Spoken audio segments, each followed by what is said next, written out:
नमस्कार। योगिनी एकादशी का महत्व। हिंदू धर्म ग्रंथों में हर एकादशी का अपना अलग महत्व बताया गया है। इन्हीं अलग अलग विशेषताओं के कारण इनके नाम भी भिन्न भिन्न रखे गए हैं। प्रत्येक वर्ष में 24 एकादशियां होती हैं। मल मास की एकादशियों को मिलाकर इनकी संख्या 26 हो जाती है। इन्हीं एकादशियों में एक एकादशी आषाढ़ मास के कृष्ण पक्ष की एकादशी, जिसे योगिनी एकादशी कहते हैं। योगिनी एकादशी का उपवास रखने से समस्त पापों का नाश होता है तथा इस लोक में भोग और परलोक में मुक्ति भी मिलती है।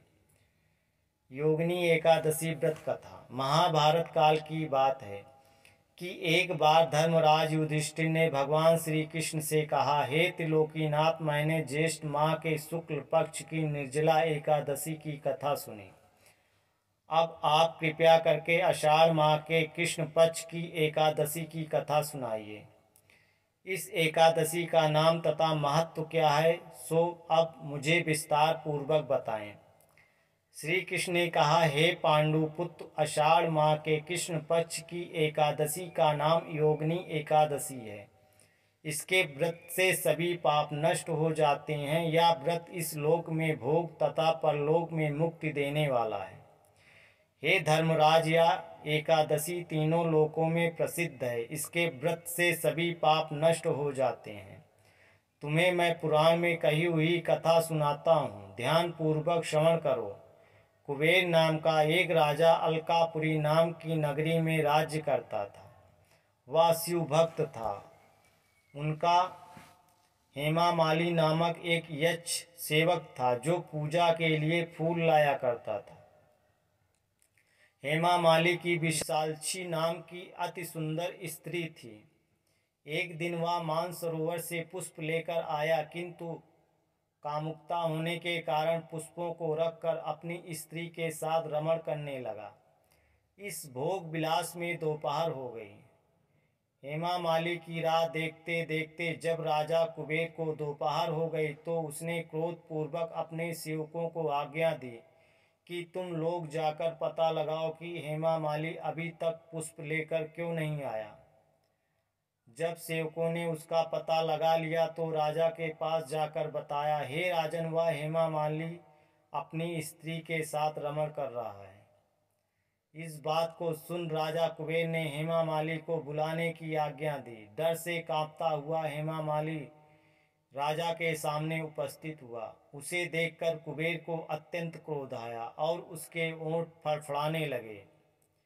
राजा ने कहा, अरे अधम, तूने मेरे परम पूजनीय देव के भी देव भगवान शिव का अपमान किया है। मैं तुझे श्राप देता हूँ कि तू स्त्री के वियोग में तड़पे और मृत्यु लोक में जाकर कोढ़ी का जीवन व्यतीत करे। कुबेर के श्राप से वह तत्क्षण स्वर्ग से पृथ्वी पर आ गिरा और कोढ़ी हो गया। उसकी स्त्री भी उससे बिछड़ गई। मृत्यु लोक में आकर उसने अनेक भयंकर कष्ट भोगे, किंतु शिव की कृपा से उसकी बुद्धि मलिन न हुई और उसे पूर्व जन्म की भी सुध रही। अनेक कष्टों को भोगता हुआ तथा अपने पूर्व जन्म के कुकर्मों को याद करता हुआ वह हिमालय पर्वत की तरफ चल पड़ा। चलते चलते वह मार्कंडेय ऋषि के आश्रम में जा पहुंचा। वहाँ ऋषि अत्यंत वृद्ध तपस्वी थे। वह दूसरे ब्रह्मा के समान प्रतीत हो रहे थे और उनका वह आश्रम ब्रह्मा की सभा के समान शोभा दे रहा था। ऋषि को देखकर हेमामाली वहां गया और उन्हें प्रणाम करके उनके चरणों में गिर पड़ा।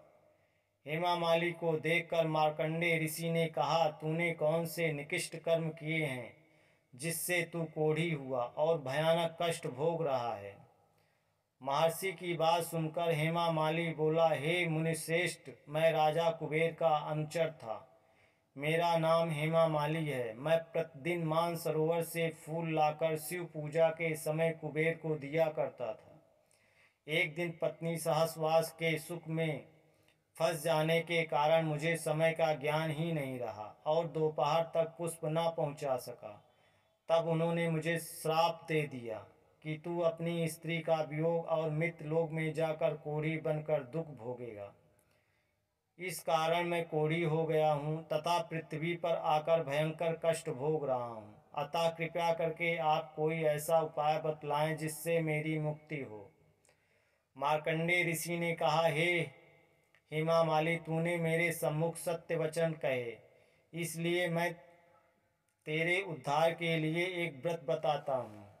यदि तू आषाढ़ माह के कृष्ण पक्ष की योगिनी नामक एकादशी का विधान पूर्वक व्रत करेगा तो तेरे सभी पाप नष्ट हो जाएंगे।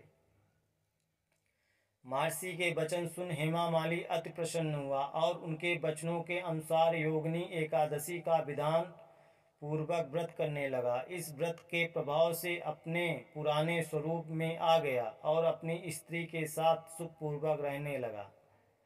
भगवान श्री कृष्ण ने कहा, हे राजन, इस योगिनी एकादशी की कथा का फल 8,800 ब्राह्मणों को भोजन कराने के बराबर है।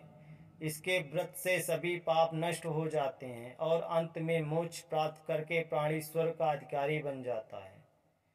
हमारी जानकारी अच्छी लगे तो प्लीज़ लाइक, सब्सक्राइब, कमेंट जरूर करें। कमेंट में जय श्री कृष्णा जरूर लिखें। धन्यवाद।